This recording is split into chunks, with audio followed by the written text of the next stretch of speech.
Bismillahirrahmanirrahim. Assalamualaikum warahmatullahi wabarakatuh. Alhamdulillahi rabbil alamin. Wassalatu wassalamu ala asyrafil anbiya'i wal mursalin. Nabiyyina Muhammadin wa ala alihi wa sahbihi wa man tabi'ahum bi ihsanin ila yaumiddin.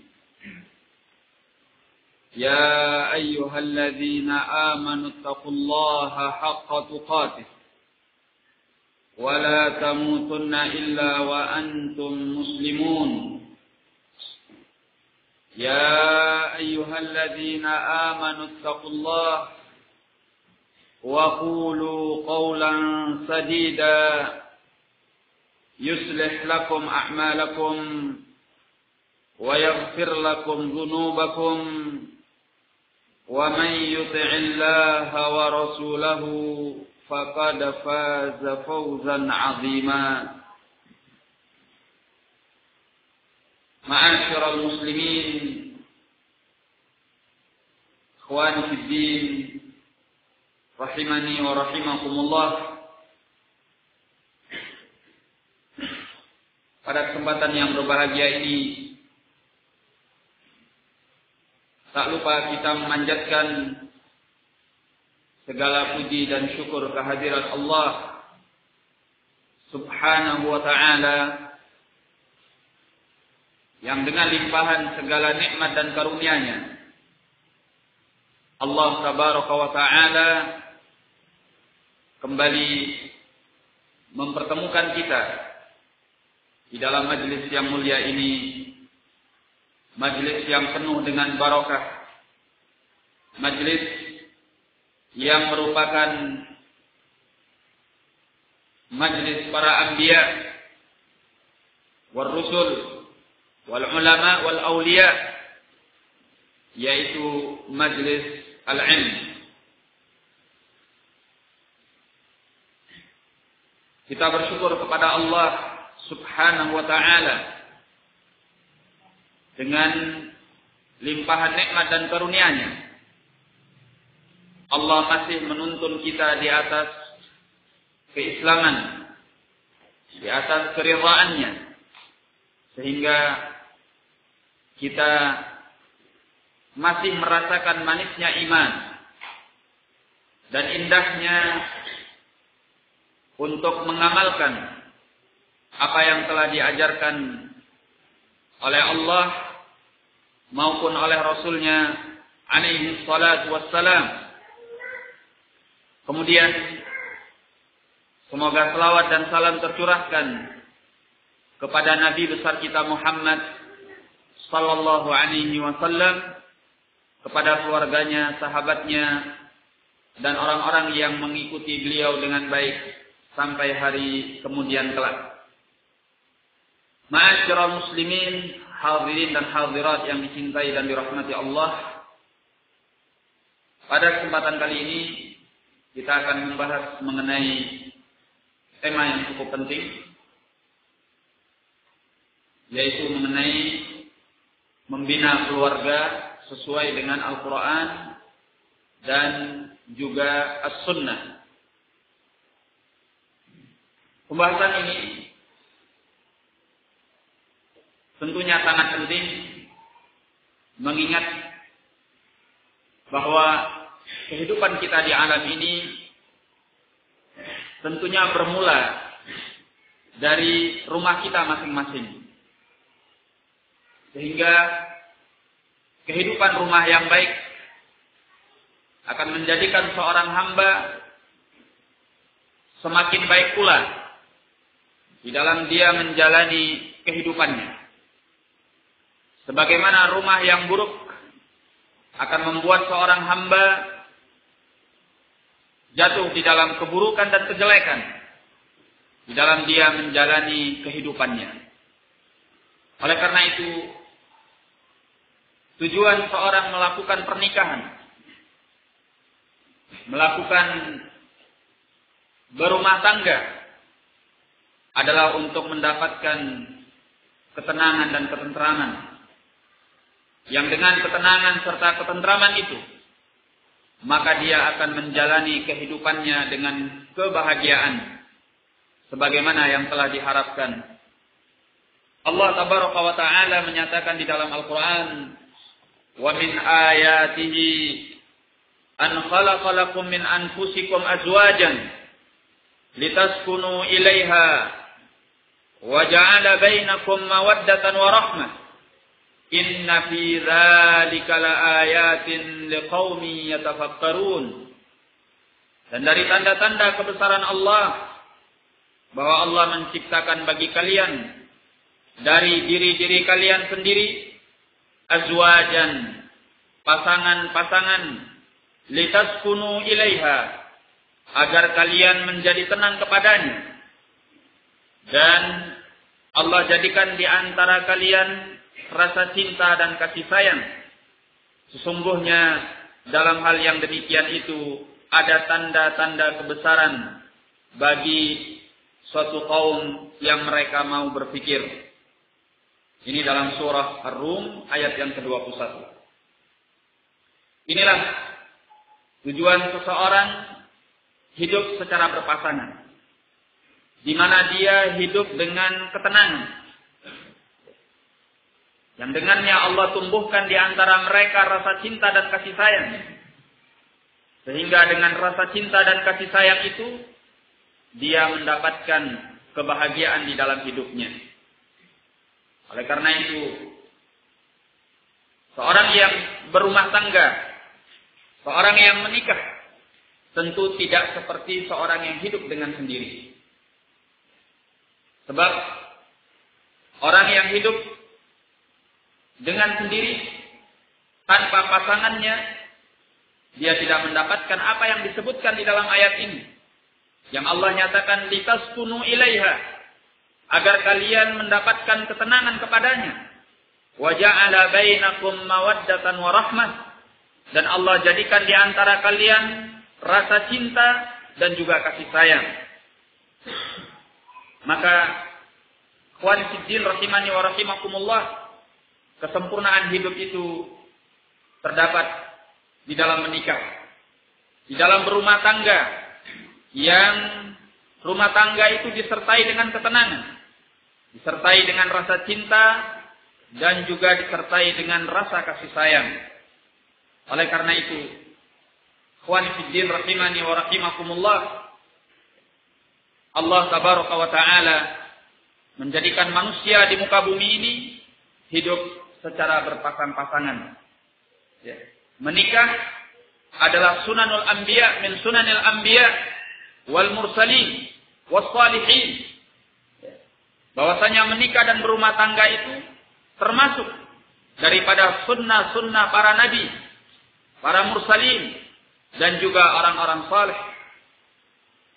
Makanya Nabi alaihi salatu wassalam, sebagaimana dalam hadis yang muttafaqun alaih, beliau menyatakan, "Ya ma'syarasy syabab, man istata'a minkumul ba'ah falyatazawwaj."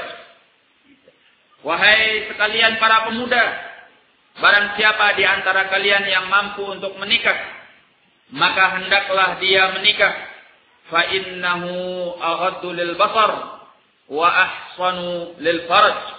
Karena menikah itu akan lebih menundukkan pandangan dan akan lebih menjaga kehormatan. Faman lam yastati' fa 'alaihi bis-shaum fa inna lahu wija'. Maka barang siapa yang tidak mampu untuk berpuasa, maka barang siapa yang tidak mampu untuk menikah, maka hendaklah dia berpuasa, karena sungguhnya puasa itu adalah tameng untuknya. Ikhwan fiddin rahimani wa rahimakumullah, dikatakan oleh Al-Imam Ibnu Katsir rahimahullah di dalam tafsirnya mengenai ayat yang ke-21 dari surah Ar-Rum yang sudah kita bacakan tadi, berkata Al-Hafidz, min tamami rahmatihi bi bani Adam an ja'ala azwajahum min jinsihim. Termasuk dari kesempurnaan kasih sayang Allah kepada Bani Adam, Allah jadikan pasangan-pasangan mereka dari jenis mereka sendiri. Wa ja'ala bainahum wa bainahunna mawaddatan wa hiyal mahabbah. Dan Allah jadikan antara mereka dan pasangan-pasangan mereka rasa cinta. Wa rahmah, dan juga rahmah. Wa hiyar ra'fah, yaitu rasa berkasih sayang. Fa innar rajula yumsikul mar'ah, karena seorang lelaki, dia menahan istrinya untuk hidup bersamanya, imma limahabbatihi laha aw lirahmatin biha, bisa jadi karena rasa cintanya kepada wanita itu atau karena kasih sayangnya kepadanya. Bi ayyakuna laha minhu walad, yang mana wanita itu akan mendapatkan keturunan anak daripadanya. Au muhtajatun ilaihi bil infaq, atau wanita itu membutuhkannya untuk memberi nafkah. Au lil ulfati bainahuma, atau karena tujuan untuk menjinakkan antara keduanya. Wa ghairi dzalik, dan tujuan-tujuan yang selain itu. Inna fi dzalika laayatin liqaumin yatafakkarun, karena sungguhnya pada yang demikian itu ada tanda-tanda kebesaran bagi kaum yang mau berpikir. Jadi Ibnu Katsir menjelaskan bahwasanya seorang lelaki ketika menikahi seorang wanita itu karena salah satu daripada dua alasan. Imma karena rasa cinta yang tumbuh pada dirinya kepada wanita itu, sehingga dia membuat wanita itu hidup bersamanya. Atau karena kasih ataupun sayangnya kepada wanita tersebut. Nah, jadi bisa karena cinta atau karena kasih sayang kepadanya. Apa yang dimaksud karena kasih sayang kepadanya? Supaya wanita itu mendapatkan anak keturunan. Atau karena supaya wanita itu ada yang menafkahi.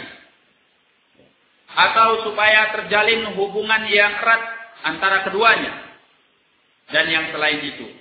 Semua itu adalah tujuan-tujuan di mana Allah Tabaraka wa Ta'ala menyatukan antara seorang pria dengan wanita dalam hubungan pernikahan. Kemudian, ikhwan fiddin rahimani wa rahimakumullah, setelah kita tahu bahwa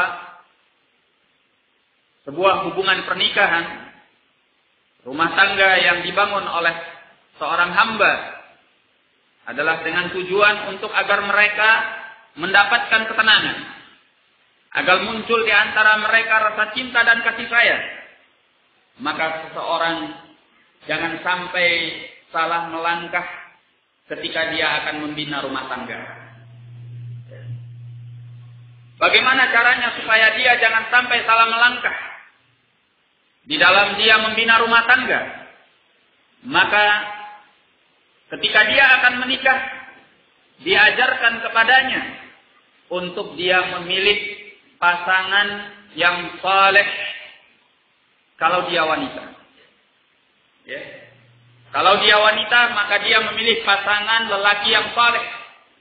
Kalau dia lelaki, maka dia memilih pasangan wanita yang salihah.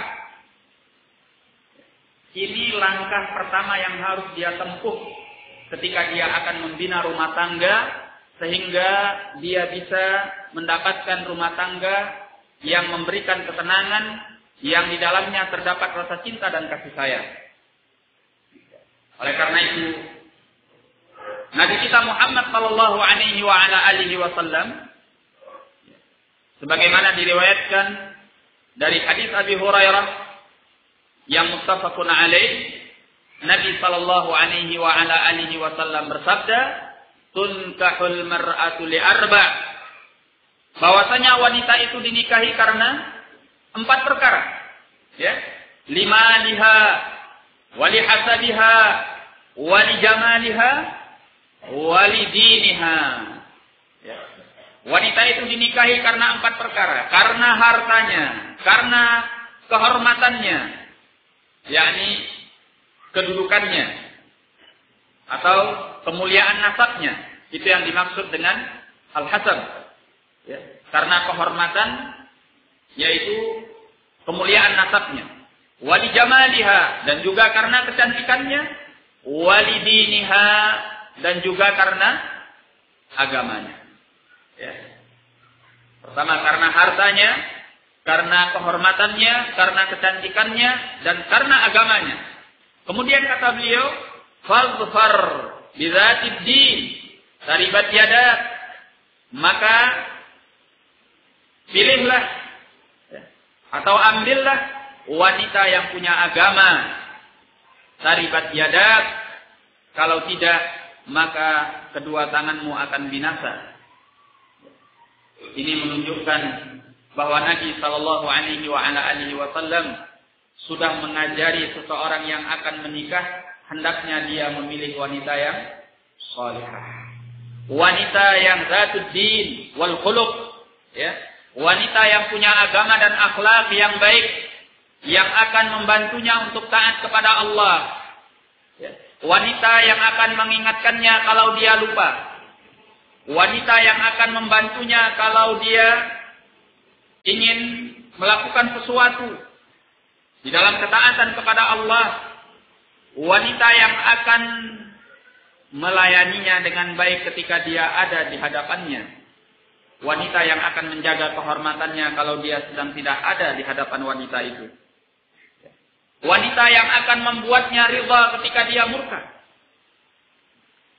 Wanita yang akan mentaatinya ketika dia memerintahkan kepadanya.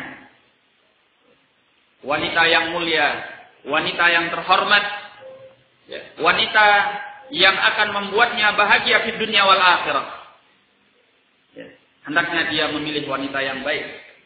Karena wanita yang salihah, sebagaimana yang dinyatakan oleh Nabi sallallahu alaihi wasallam dalam hadis Abdullah bin Amr bin Al-As dalam riwayat Muslim, ad-dunya mata' wa khairu mata'iha al-mar'atu as-salihah. Bahwasanya dunia itu adalah kesenangan, dan sebaik-baik kesenangan dunia adalah wanita yang salihah. Maka seorang lelaki yang akan menikah, jangan asal kawin atau asal menikah saja. Ya. Bukan yang penting dia menikah, tetapi bagaimana dia akan memilih calon istri yang baik. Istri yang salihah, yang punya agama, punya akhlak. Hendaknya ini yang dia kedepankan. Ya. Kalau ditambahi di atas kebaikan agama dan akhlak yang mulia itu, dia punya kecantikan. Masya Allah, khairun ala khair. Ya. Kalau ditambahi lagi ternyata dia zatu mal, ya, wanita yang punya harta, Masya Allah, khairun ala khair insya Allah. Ya. Kalau ditambahi lagi ternyata dia wanita yang punya keturunan terhormat, ya, dari kalangan bangsawan, Masya Allah, sempurna. Tapi di manakah wanita yang seperti itu? Ya. Tidak mudah dan tidak gampang untuk mencarinya. Maka minimalnya yang menjadi perhatian seseorang adalah hendaknya wanita yang dia nikahi adalah wanita yang mempunyai agama. Ya, mempunyai agama yang baik dan akhlak yang mulia. Naam. Ikhwan fiddin rahimani wa rahimakumullah. Demikian pula seorang wanita, ya, hendaknya walinya memilihkan untuk wanita itu laki-laki yang baik. Memilihkan untuk wanita itu laki-laki yang baik, ya, supaya dia mendapatkan pasangan hidup yang baik. Jangan dibiarkan wanita tersebut menikah, ya, memilih pasangan yang tidak baik. Oleh karena itu, dahulu di masa Nabi sallallahu alaihi wasallam, ya, seperti yang dilakukan oleh Umar ibn al-Khattab, mereka menawarkan wanita yang berada di bawah tanggung jawab mereka kepada orang-orang yang baik. Ya, mereka menawarkan wanita-wanita yang ada di bawah tanggung jawab mereka yang mereka sebagai walinya kepada laki-laki yang baik. Naam. Disebutkan di dalam riwayat Al-Bukhari di mana tatkala Hafsah bintu Umar radhiyallahu taala anhuma ditinggal mati oleh suaminya, yaitu Hunais bin Hudzafah As-Sahmi.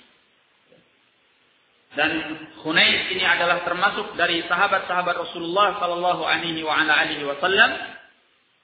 Maka Umar ibn al-Khattab mencarikan untuk putrinya pengganti suami yang lebih baik, atau suami yang merupakan seorang yang saleh.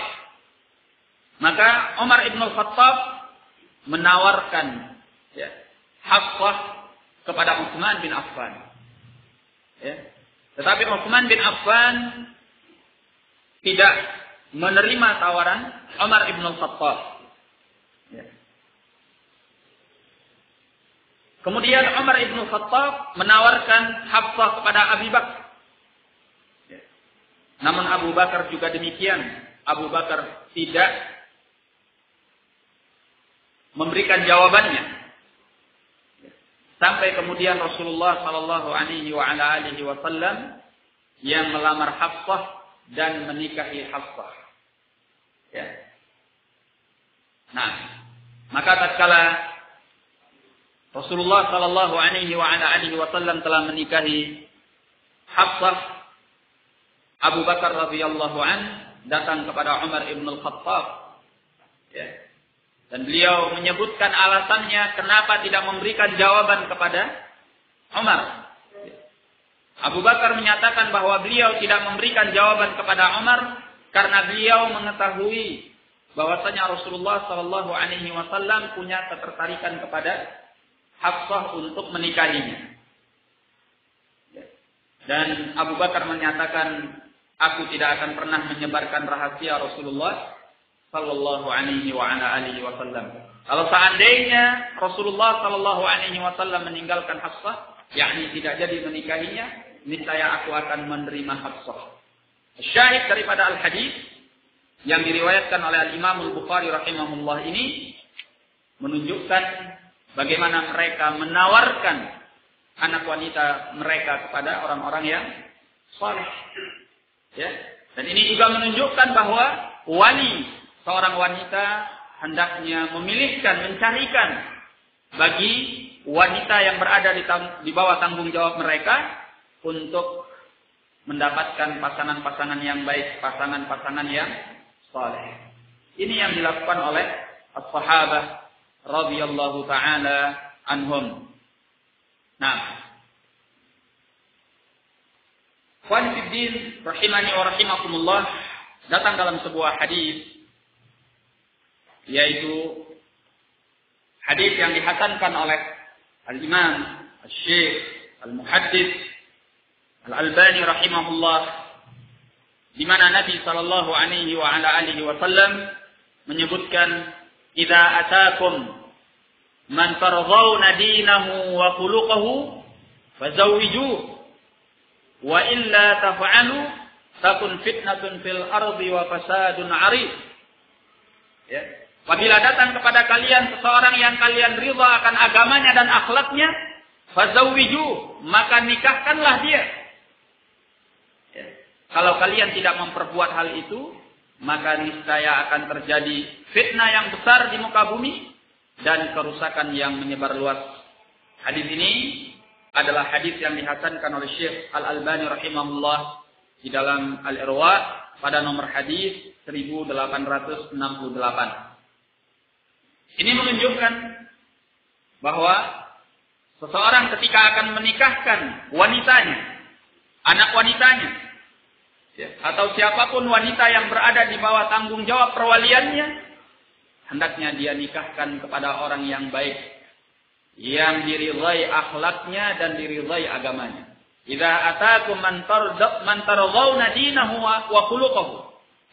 Apabila datang kepada kalian orang yang kalian ridhai agamanya dan akhlaknya, fazawwiju, maka nikahkanlah dia. Nah, ikhwan fiddin rahimani wa rahimakumullah. Jadi langkah yang pertama yang harus dia ambil, dia memilih pasangan yang baik. Memilih pasangan yang saleh atau salihah. Dan pasangan yang saleh atau salihah itu tidaklah didapatkan dengan cara pacaran. Kalau dia mau pacaran, berarti dia tidak saleh kalau dia laki-laki, atau dia tidak salihah kalau dia wanita. Ya enggak? Karena dengan pacaran itu dia melanggar syariat Allah Azza wa Jalla, menimbulkan fitnah, melakukan hal-hal yang keluar daripada kesucian Islam terhadap lelaki dan juga terhadap wanita. Maka didapatkan dengan cara yang islami. Apabila seorang melihat atau mendapatkan informasi tentang seorang wanita ataupun laki-laki yang baik, maka hendaklah dia melihatnya, melakukan an-nazar. Kemudian setelah itu, kalau dia cocok dengan orang tersebut, dengan wanita tersebut, maka hendaknya laki-laki itu melamar kepada keluarganya, kepada walinya. Maka setelah pelamaran itu, dilakukanlah an-nikah, yaitu nikah yang syar'i, dilakukan al-aqd, sehingga dengannya terjadilah kehalalan hubungan antara keduanya. Ini proses yang dijalankan di dalam Islam yang diajarkan oleh Rasulullah sallallahu alaihi wa ala alihi wasallam. Baik. Kemudian ikhwan fillah rahimani wa rahimakumullah. Setelah kita mengetahui bagaimana tuntunan Islam ketika seorang akan membina rumah tangga, di mana dia membina rumah tangga itu hendaklah dia pilih pasangan yang baik, pasangan yang saleh ataupun salihah. Kemudian langkah berikutnya adalah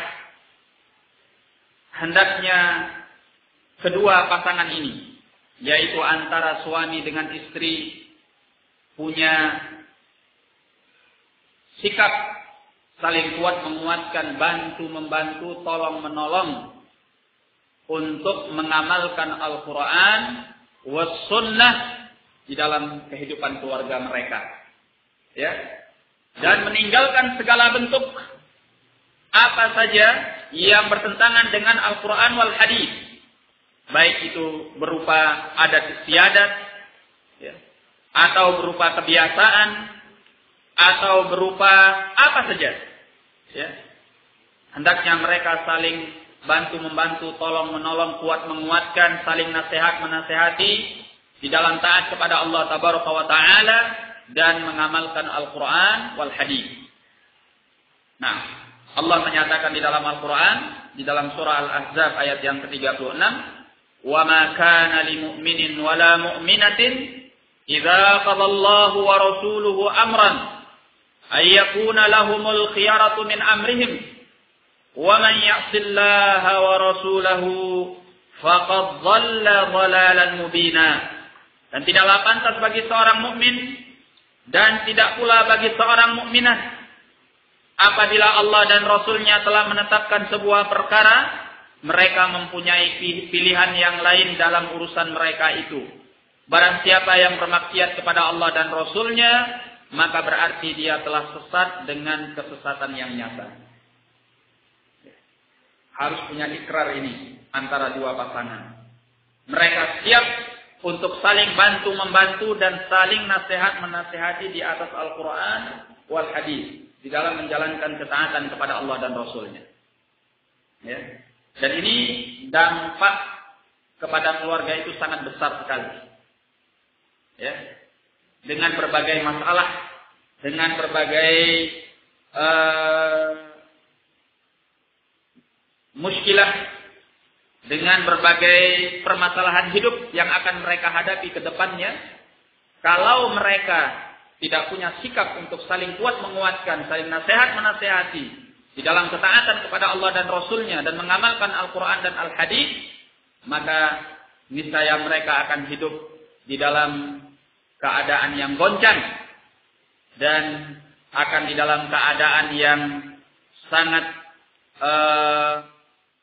menyedihkan ketika permasalahan itu terjadi atau ketika muskilah itu menimpa mereka. Ya. Mereka tidak akan tahu bagaimana cara terbaik untuk menyelesaikannya. Ya. Bahkan sebelum muskilah ataupun masalah itu terjadi, mereka sudah akan hidup di dalam kegelapan-kegelapan. Sebab apa? Tanpa bimbingan Alkitab dan Sunnah, suami tidak tahu bagaimana dia harus menjadi suami yang baik. Ya. Sebagaimana istri juga tidak tahu bagaimana harus menjadi istri yang baik. Maka antara suami dan istri harus punya kekuatan ikrar untuk saling taat mentaati, saling bantu-membantu, saling kuat menguatkan, saling nasihat menasihati di dalam taat kepada Allah dan Rasulnya, mengamalkan Al-Quran dan Al-Hadis. Ya.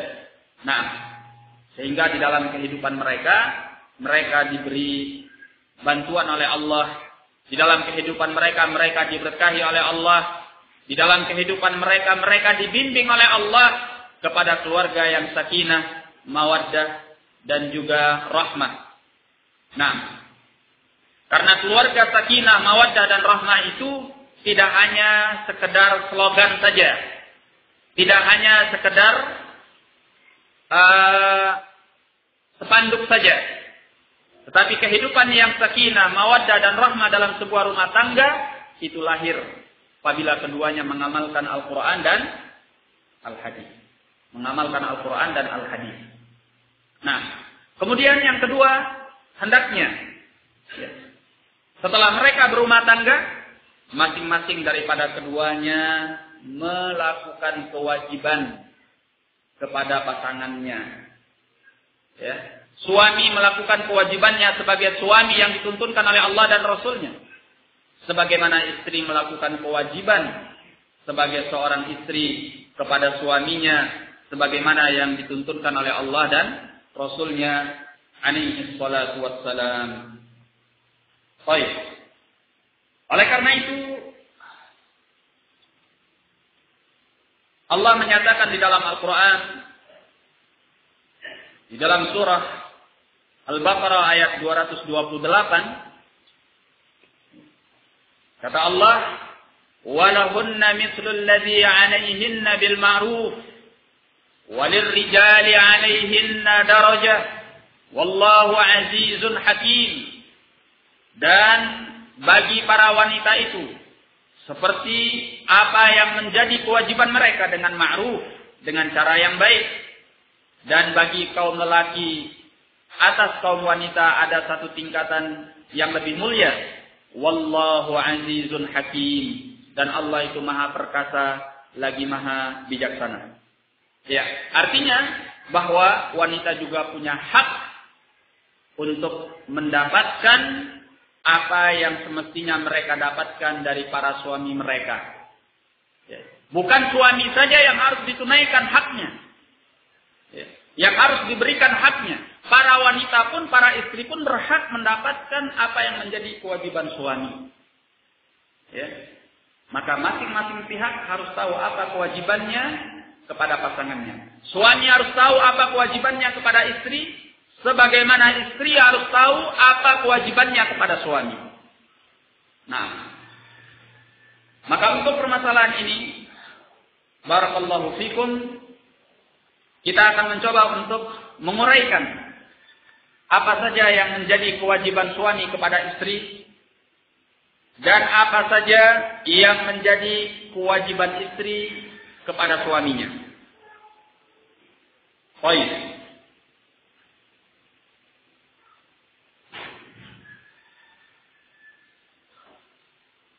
Kewajiban suami kepada istri. Pertama, kita mengingatkan bahwasanya para suami ini mereka hendaknya mengamalkan apa yang difirmankan oleh Allah Azza wa Jalla di dalam Al-Quran, di dalam surah At-Tahrim ayat yang ke-6. Ya, Allah mengatakan, "Qu anfusakum wa ahlikum nara." Ya ayyuhalladzina amanu, qu anfusakum wa ahlikum nara. Wahai orang-orang yang beriman, jagalah diri-diri kalian dan keluarga-keluarga kalian daripada api neraka. Dan juga An-Nabi alaihi salatu wassalam menyatakan dalam hadis yang muttafaqun alaih dari hadis Abdullah bin Umar radhiyallahu taala anhuma, kullukum ra'in wa kullukum mas'ulun an ra'iyatih, bahwasanya setiap kalian itu adalah pemimpin dan akan ditanyai oleh Allah tentang kepemimpinannya. Farrajulu ra'in fi ahli baitihi wa huwa mas'ulun an ra'iyatih.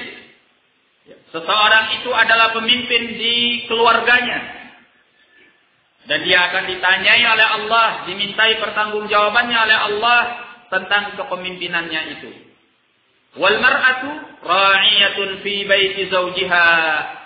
Demikian pula wanita juga pemimpin atau pemelihara di rumah suaminya. Wahia mas'ulatun an ra'iyatiha, dan wanita itu akan dimintai pertanggungjawabannya tentang pemeliharaannya tersebut.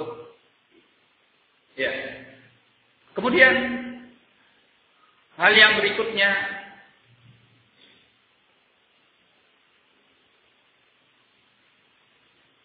bahwa hendaklah seorang suami menunaikan hak istrinya dan tidak boleh dia dipalingkan dengan berbagai kesibukan duniawiyahnya untuk dia menunaikan hak istrinya tersebut. Bahkan tidak boleh berbagai kegiatan ibadahnya sekalipun untuk menghalanginya daripada menunaikan hak daripada istrinya. Oleh karena itu, di masa Nabi sallallahu alaihi wasallam diriwayatkan ada seorang sahabat yang bernama Utsman bin Maz'un,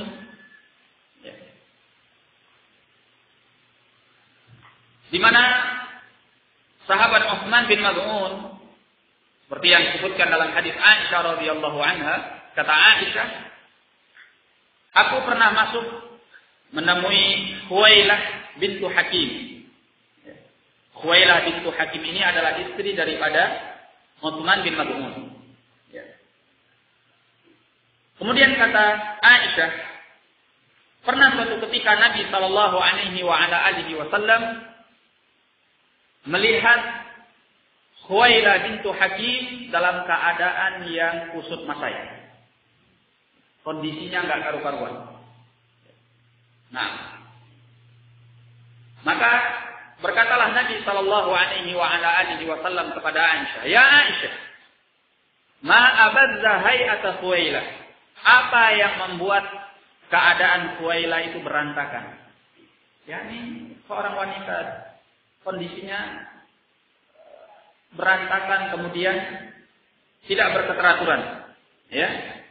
Tidak sebagaimana keadaan seorang istri yang sepatutnya dia berhias untuk suaminya, ya. Mempercantik diri untuk suaminya.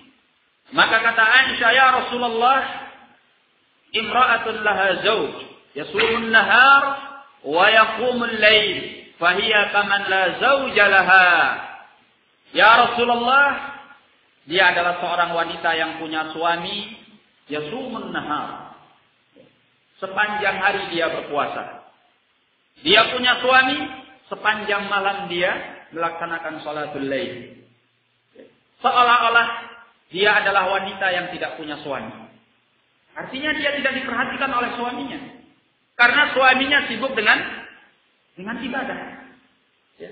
Di siang hari dia puasa, di malam hari dia qiyamul lail. Ya. Fatarakat nafsaha wa dha'atha, sehingga Khuwailah ini membiarkan dirinya dan menyia-nyiakan dirinya. Karena untuk apa dia berhias? Kalau suaminya tidak mempedulikannya dan sibuk di dalam ibadahnya. Maka kemudian Rasulullah sallallahu alaihi wasallam mengutus kepada Utsman bin Maz'un agar Utsman bin Maz'un datang kepada Nabi sallallahu alaihi wasallam. Kemudian tatkala Utsman itu datang kepada Nabi, Nabi mengatakan kepadanya, "Ya Utsman, araghbatun an sunnati?" Wahai Utsman, apakah engkau tidak suka kepada sunnahku? Faqala la, wallahi ya Rasulullah, walakin sunnataka atlub. Tidak demi Allah wahai Rasulullah, tetapi justru sunnahmu lah yang aku cari. Jadi beliau ini rajin ibadah. Di siang hari beliau puasa, di malam hari beliau qiyamul lail, justru karena ingin mengikuti sunnah Nabi katanya. Ya.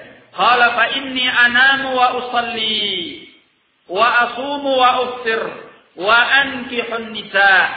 Ya. Kata beliau alaihi salatu wassalam, fa inni anamu wa usalli. Kalau memang engkau mencari sunnahku, ya, maka sungguhnya aku itu di malam hari aku tidur dan juga aku bangun untuk melaksanakan salatul lail. Wa asumu wa uftir. Aku terkadang berpuasa dan aku terkadang berbuka. Ya. Wa ankihun nisa. Dan aku pun menikahi para wanita. Artinya tidak membiarkan mereka dalam keadaan tergantung demikian. Ya. Sudah menikah tetapi tidak seolah-olah tidak mempunyai suami karena tidak diperhatikan dan tidak ditunaikan kewajibannya. Ya. Tidak diberikan haknya. Kemudian kata beliau alaihi salatu wassalam, fattaqillaha ya Utsman. Ya. Hendaknya engkau bertakwa kepada Allah wahai Utsman. Fa inna li ahlika 'alaika haqqan. Karena sungguhnya buat keluargamu ada haknya atas dirimu. Wa inna li nafsika 'alaika haqqan. Dan sungguhnya untuk dirimu pun ada haknya atas dirimu. Dirimu sendiri itu punya hak juga atas dirimu. Fasum wa aftir. Ya. Maka berpuasalah dan berbukalah. Wa salli wa nam. Dan sholatlah dan tidurlah. Nah. Khawani fiddin rahimani wa rahimakumullah. Demikianlah yang dituntunkan oleh Nabi SAW. Ya. Jadi tidak boleh kita beralasan dengan kesibukan duniawiyah. Ya. Karena kesibukan ibadah. Kemudian kita tidak menunaikan hak yang harus kita tunaikan untuk istri kita. Ya. Baik untuk kebutuhan lahiriahnya ataupun untuk kebutuhan batiniahnya.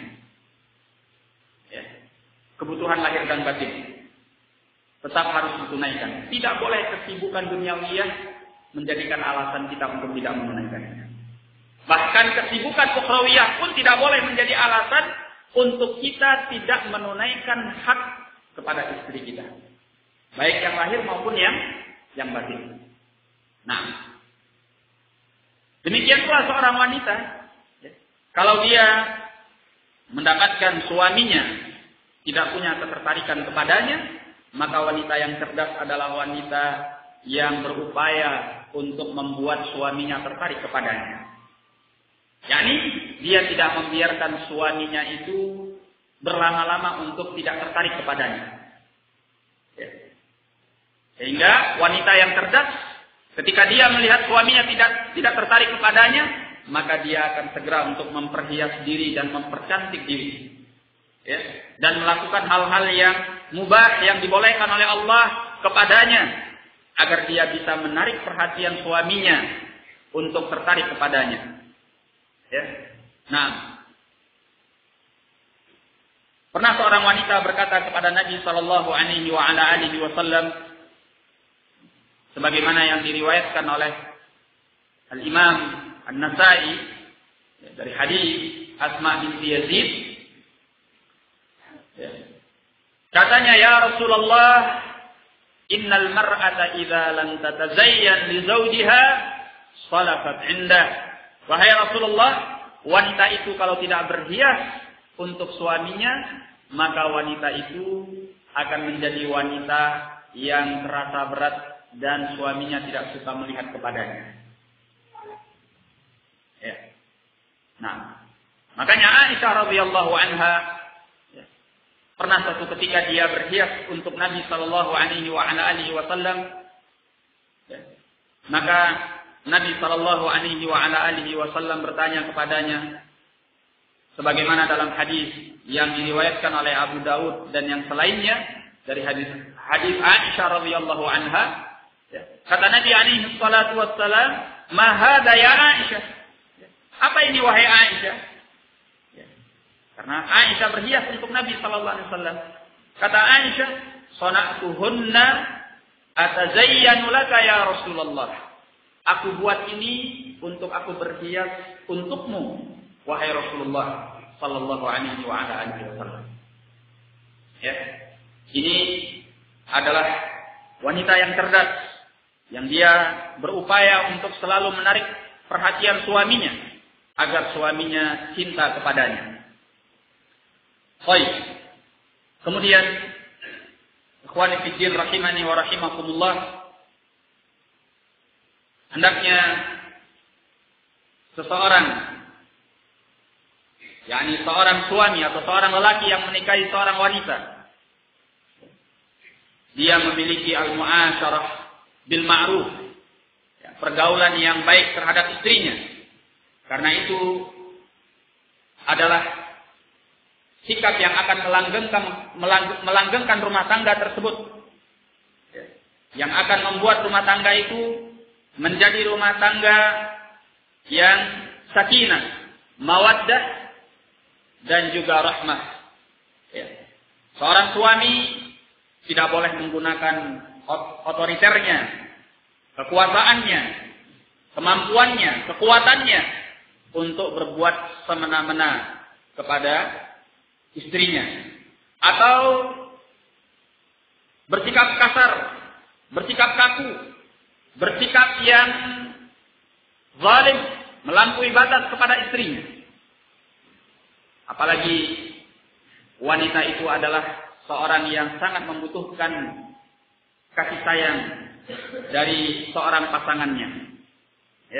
Maka diajarkan bagaimana seorang lelaki hendaknya mempergauli seorang wanita dengan cara yang baik. Maka Allah mengatakan di dalam Al-Quran, wa'ashiruhunna bil ma'ruf. Wa'ashiruhunna bil ma'ruf. Maka pergaulilah mereka dengan cara yang baik. Dengan cara yang baik. Nah, dan kalau kita melihat bagaimana Nabi sallallahu alaihi wasallam, beliau melakukan muasyarah terhadap para keluarganya dengan cara yang sangat baik sekali.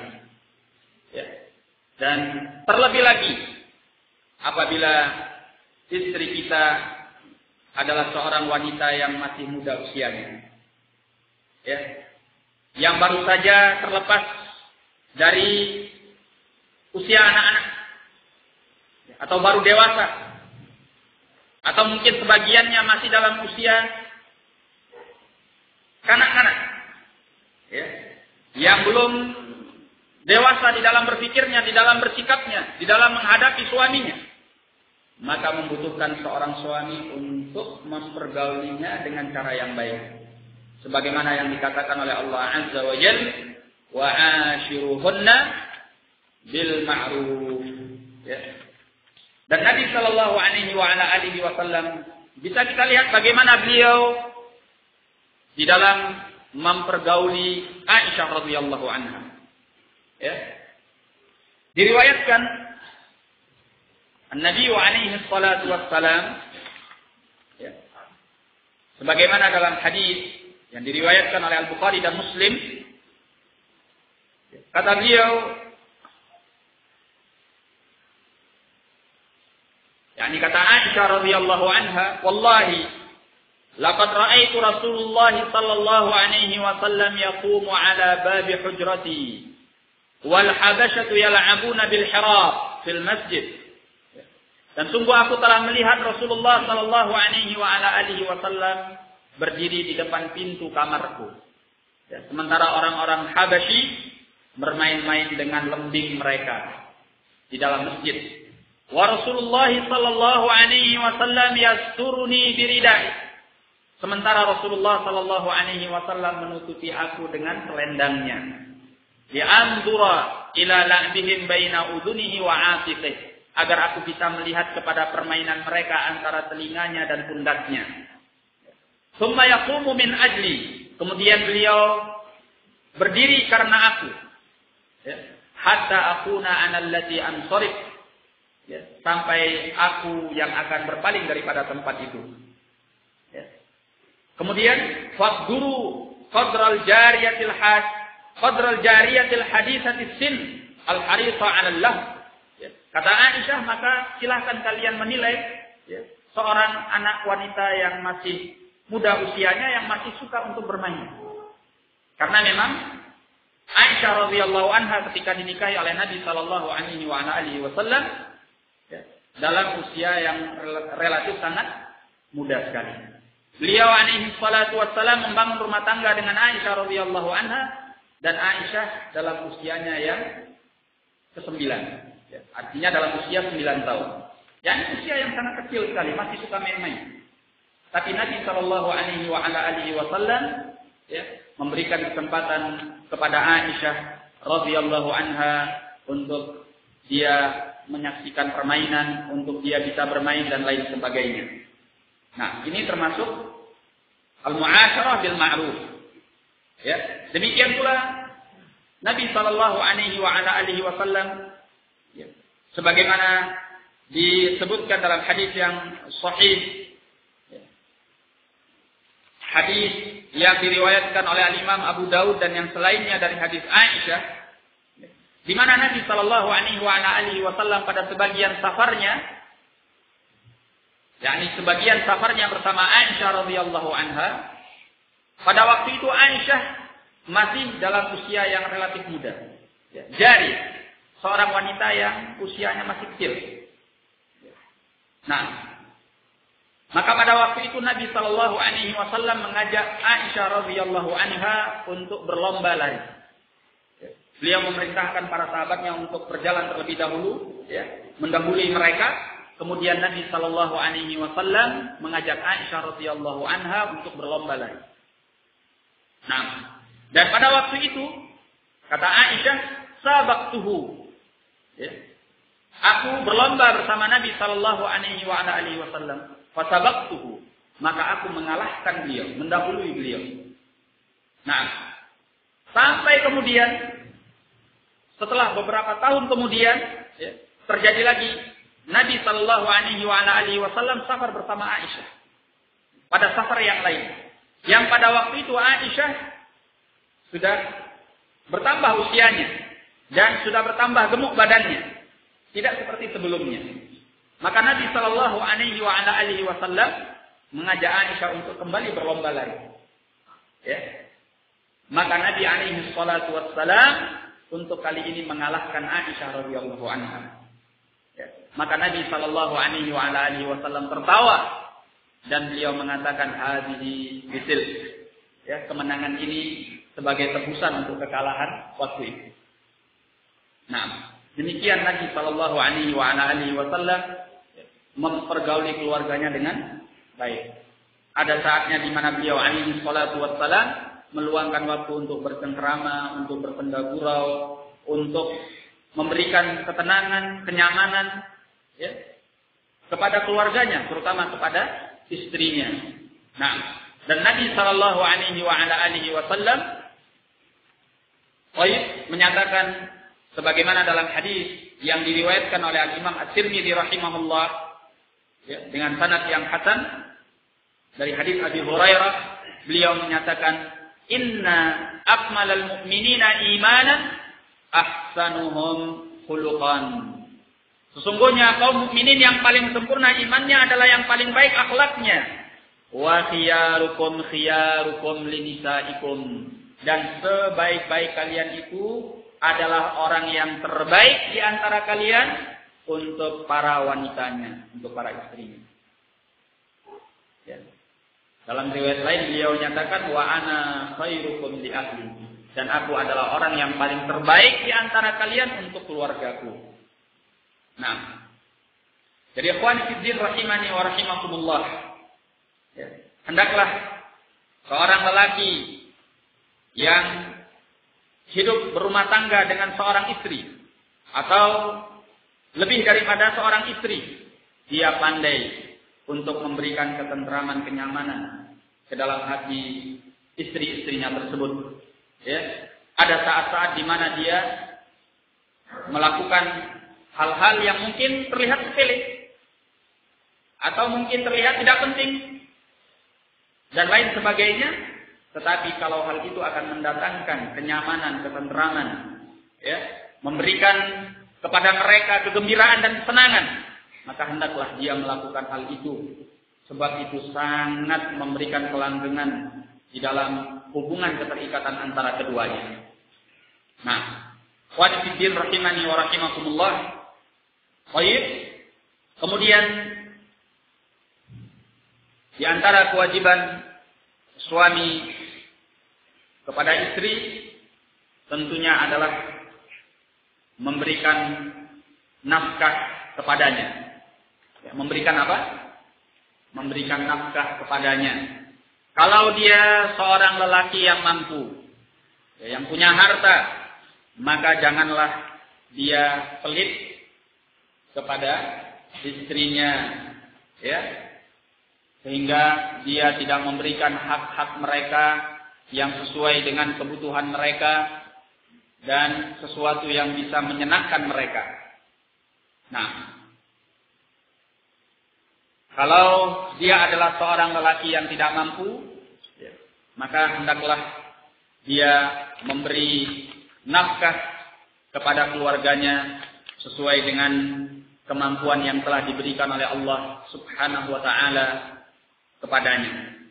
Sehingga dengan demikian maka dia tidak boleh menyia-nyiakan keluarganya. Dia hendaknya dengan sekuat tenaga, semampu mungkin untuk memberikan hak nafkah kepada istri, kepada keluarga, kepada anak-anak keturunannya sesuai dengan apa yang telah diberikan oleh Allah Subhanahu wa taala dari rezeki yang Allah tentukan kepadanya.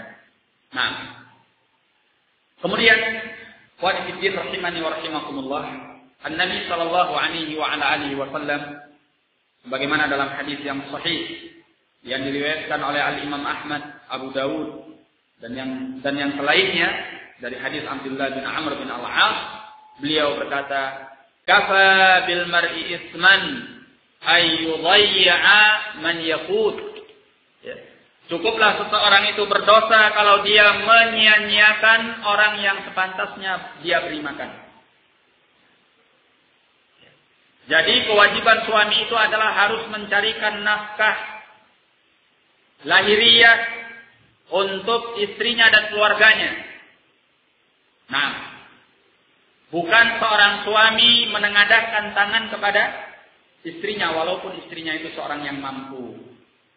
Hukum asalnya bahwa seorang suami yang memberi makan kepada istrinya, walaupun sang istri itu adalah seorang yang mampu. Nah, karena ini termasuk daripada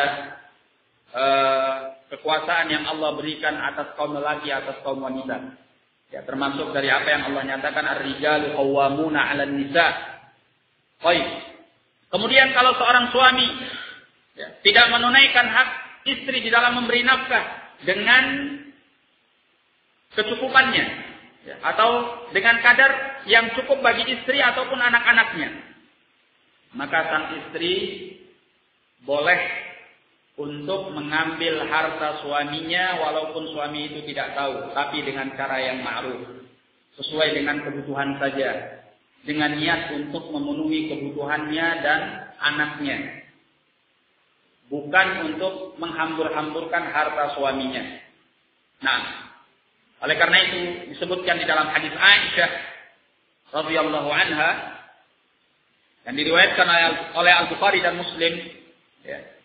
Pernah suatu ketika Hindun, ya, ibu Muawiyah bin Abi Sufyan, datang kepada Nabi sallallahu alaihi wa ala alihi wasallam, dan beliau menyatakan, "Inna Abu Sufyan rajulun syahid." Sungguhnya Abu Sufyan itu adalah lelaki yang pelit. Ya. "Fahala alayya junahun an akhudha min malihi sirran?" Apakah aku akan mendapatkan dosa kalau aku ambil hartanya itu secara diam-diam? Karena Abu Sufyan ini seorang yang pelit. Ya. Maka kata Nabi alaihi salatu wassalam, "Khudhi anti wa banuki ma yakfiki bil ma'ruf." Silahkan engkau mengambil dan juga anakmu ma yakfiki, apa yang cukup untukmu. Berarti yang diperbolehkan ala qadril kifayah. Yang diperbolehkan itu adalah sekadar kecukupannya saja. Ya, untuk menutupi kebutuhan yang dia memang perlukan. Ya. Makanya kata Nabi, khudhi anti wa banuki ma yakfiki bil ma'ruf. Ambillah olehmu dan anakmu apa yang cukup untukmu bil ma'ruf, dengan cara yang baik. Nah, tidak boleh lebih daripada itu. Baik. Tidak boleh lebih daripada itu.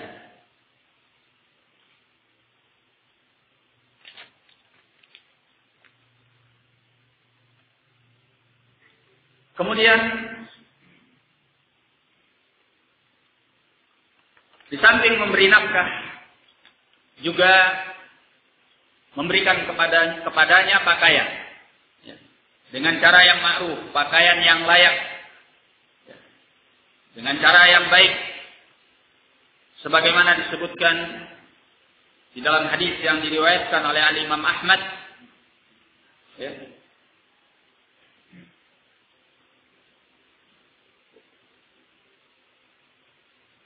Disebutkan di dalam hadis itu,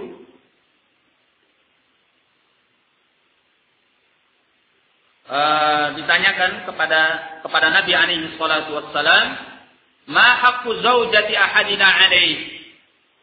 Apa hak seorang istri salah seorang di antara kami atasnya?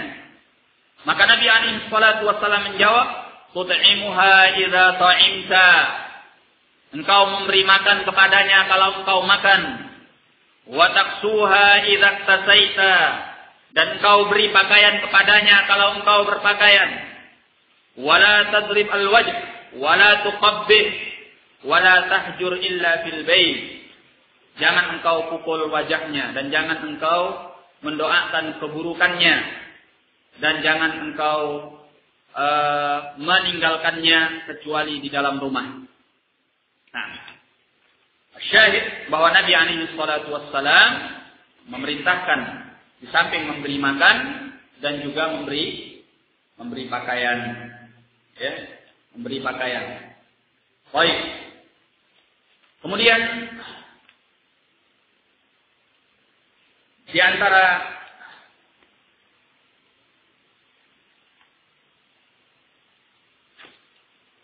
kewajiban seorang suami kepada istrinya, yaitu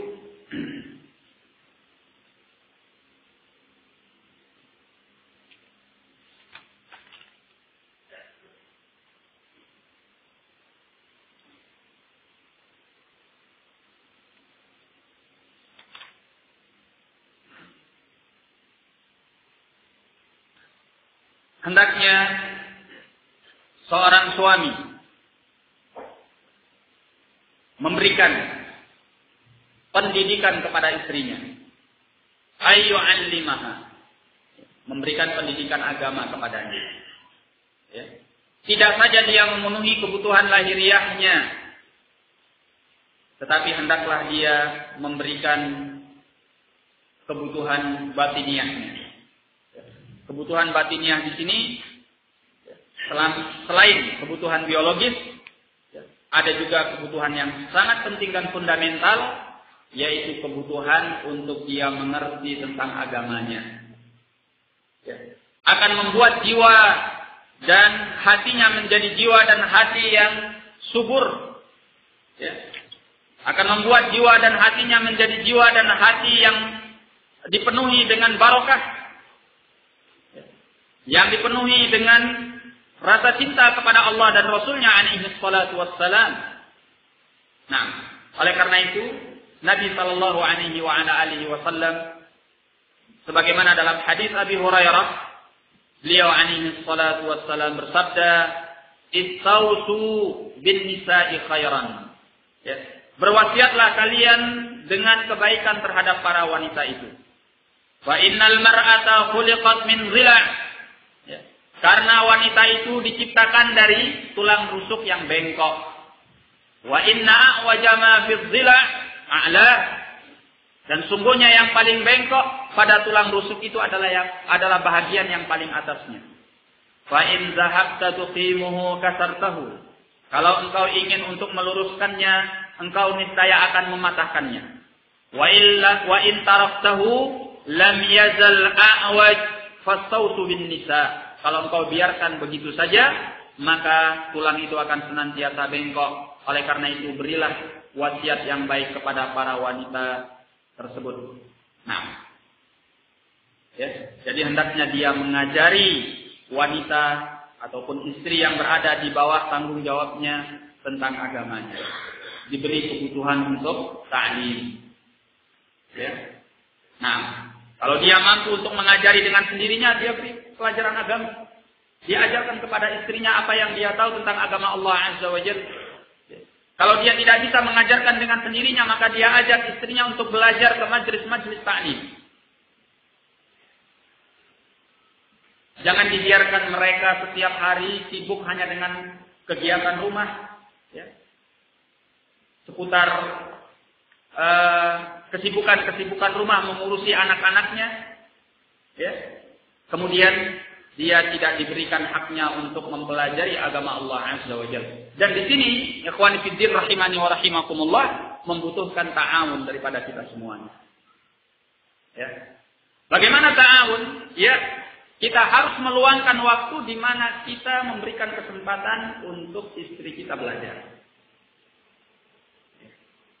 Sehari atau 2 hari, di mana kita mengambil cuti dari kesibukan-kesibukan kita agar istri kita bisa belajar. Jadi sekarang apabila kita menjadi seorang suami yang baik, adalah suami yang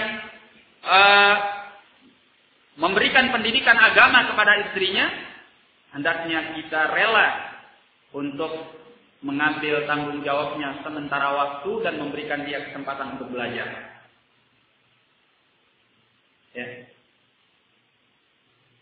Ya, kalau kita bisa mengajar dengan sendirinya kepada istri kita tentang perkara-perkara agamanya, itu baik. Ya. Nah, sehingga kita bisa menyeting ataupun memberikan waktu yang di luar dari kesibukan-kesibukan mengurus rumah tangga pada waktu-waktu yang biasanya. Nah, kita bisa memberikan dia pelajaran, kita bisa membimbingnya, kita bisa memberikan pengetahuan agama ketika di waktu yang dia tidak lagi mengurusi anak-anaknya. Ya, sudah selesai dari semua kebutuhan rumah tangga, mengurusi anak-anaknya, ya, maka bisa kita ambil waktu sejam atau setengah jam untuk mengajari. Baik, ya. Dan ini sangat bermanfaat walaupun sebentar, karena mereka juga membutuhkan untuk diberi nasihat, untuk diberi pengetahuan agama, untuk dididik dengan baik supaya dia mengerti tentang agama Allah Azza wa Jalla. Kenapa Nabi sallallahu alaihi wasallam menyatakan bahwa wanita itu terbuat dari tulang rusuk yang bengkok? Ya. Beliau ingin mengingatkan kepada kita bahwa yang namanya tulang rusuk yang bengkok itu sangat sulit untuk diluruskan. Kalau kita paksa untuk kita luruskan, maka dia akan patah. Kalau kita biarkan, maka dia tetap bengkok. Jadi kita harus memberikan kesempatan bagi dia mengerti tentang agamanya, supaya dia tidak tetap bengkok. Tetapi bagaimana? Dengan cara yang ma'ruf, dengan cara yang baik. Ya, dengan cara yang baik. Beri kesempatan kepadanya. Nah, ya kalau kita memang bisa memberikan pendidikan itu dengan sendirinya, artinya tanpa harus menghadiri majelis ta'lim, ya, kita bisa menyeting waktu. Ya. Bagaimana supaya pekerjaan-pekerjaan itu jam sekian dan jam sekian selesai semua. Anak-anak sudah tidur. Ya. Maka kita bisa memberikan murojaah atau ta'lim walaupun setengah jam kepada istri kita. Ya. Dan ini tidak membutuhkan seorang jadi ustadz dulu baru bisa mengajari istrinya. Ya. Hatta ikhwan biasa pun bisa. Ya. Kan antum selama ini sudah ngaji. Makanya kalau ngaji itu datang bawa catatan. Supaya nanti ada yang ditransfer di rumah. Ya, bisa diajari kepada istri. Ya. Walaupun hanya sebentar 15 menit setengah jam. Ya, pada setiap harinya, pada setiap malamnya atau pada setiap paginya. Ya, kita ambil waktu setelah anak-anak tidak lagi sibuk dengan berbagai kegiatan. Mereka sudah istirahat atau mereka belum bangun. Nah, beri mereka murojaah pengetahuan yang kita dapat di majelis-majelis taklim yang kita pelajari. Ya, atau apa yang kita baca. Nah, demikian pula ikhwani fiddin rahimani wa rahimakumullah. Ya. Kalau di waktu ada pengajian atau taklim, ya, kita beri mereka kesempatan untuk belajar. Ya, sehingga kita yang mengambil tanggung jawab untuk mengasuh anak-anak. Sehingga mereka bisa belajar. Mereka bisa belajar. Coba bayangkan bagaimana seorang wanita atau seorang istri akan belajar sementara dia membawa 2, 3, 4 orang anaknya ke majelis taklim. Ya, bayangkan saja satu orang ummahat membawa 2, 3 orang atau 4 orang anaknya ke majelis taklim. Itu satu orang. Sementara di majelis taklim itu ada sekian puluh orang. Bisa belajar nggak? Nggak bisa kan? Ya. Jadi di kajian-kajian terutama yang khusus bagi ummahat, ya, para aba ini harus memberikan waktu kesempatan untuk para ummahat itu bisa belajar. Ya rela sementara waktu untuk mengasuh anak atau menjagai anaknya. Ya. Oh enggak, saya bekerja, ada kerjaan. Kalau kamu suami yang baik, ya. Kalau kamu suami yang baik, kamu harus setting waktumu bagaimana istrimu bisa belajar. Bagaimana istrimu bisa ikut taklim. Supaya dia ngerti tentang agamanya. Karena bukan kamu saja yang ingin masuk surga, dia juga ingin masuk surga, kan gitu. Ya. Bukan kamu saja yang ingin mendapatkan darajah aliyah di sisi Allah, dia juga ingin untuk mendapatkan itu. Ya. Setting waktunya. Ya. Sehingga dia belajar itu tanpa direstui oleh anak-anaknya. Ya. Dia bisa mendengarkan dengan baik, mencatat dengan baik. Ya. Dan itu pun demi kepentingan keluarga kamu tersebut. Ya. Apa yang dia dapatkan di majelis taklim itu akan menjadi kebaikan yang dia transfer untuk mendidik anak-anaknya. Nah, tapi kalau di majelis taklim pun dia tidak bisa belajar. Ya. Bayangkan itu. Ya. Disibukkan dengan tangisan anaknya, dengan ingus anaknya, dengan pipis anaknya, dengan rengekan anaknya. Kadang majelis taklim ummahat itu ibaratnya pasar, bahkan kalah pasar sekalipun. Ya. Ustadznya bicara sendiri, wa ummahatnya sibuk dengan kegiatannya sendiri. Nah ini tidak memberikan kesempatan untuk mereka belajar. Nah, di antara tanggung jawab kita adalah kita mendidik mereka untuk paham tentang agamanya. Karena Nabi Shallallahu Alaihi Wasallam telah berpesan untuk kita berwasiat terhadap para wanita itu dengan cara yang baik. Karena mereka itu diciptakan dari tulang rusuk yang bengkok, yang apabila engkau luruskan engkau akan mematahkannya, dan apabila engkau biarkan maka dia akan senantiasa bengkok. Nah, dan ikhwani fiddin rahimani wa rahimakumullah, ya, di dalam mendidik para istri kita, ya, bukan saja dalam bentuk formatnya taklim seperti yang kita sebutkan, itu salah satunya. Ya. Dan hal lain yang juga termasuk mendidik dan mengajar istri-istri kita sesuai dengan agama Allah Azza wa Jalla adalah dengan memberikan pendidikan itu di dalam pergaulan atau kegiatan keseharian yang kita tahu bahwa di situ ada tuntunan Nabi sallallahu alaihi wasallam. Sehingga dengan demikian kita tidak membiarkan mereka di dalam keseharian mereka. Apabila mereka tidak mengamalkan sesuatu atau tidak melakukan sesuatu yang diajarkan oleh Nabi sallallahu alaihi wasallam tanpa kita menegurnya dan tanpa kita memberitahukan kepadanya apa yang semestinya dia lakukan. Oleh karena itu, ikhwani fiddin rahimani wa rahimakumullah, didapatkan dari Nabi alaihi salatu wassalam, di mana beliau alaihi salatu wassalam sering mengajari istri-istri beliau apa-apa perkara yang semestinya mereka ketahui. Sehingga beliau alaihi salatu wassalam tidak jarang